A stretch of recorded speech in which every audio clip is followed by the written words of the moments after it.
Top 10 player termahal Arsenal, nombor 1 adalah Declan Rice.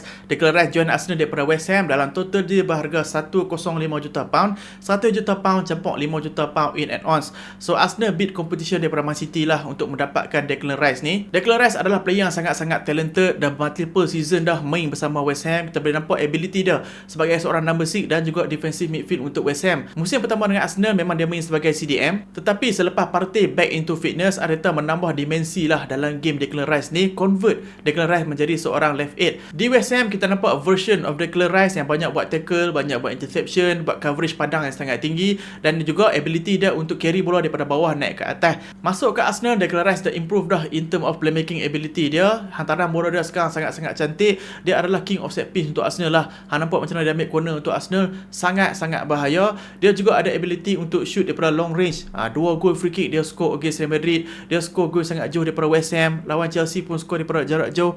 So all in all, untuk Declan Rice step up menjadi one of the best midfielder in the world. Arteta pun suruh dia skor lebih banyak dan buat assist lebih banyak. Melihatkan sumbangan Declan Rice in term of assist untuk Arsenal dan juga in term of ability, dia sangat-sangatlah jangan injured. Aku rasa 105 juta pound yang Arsenal sign untuk Declan Rice ni sangatlah berbaloi.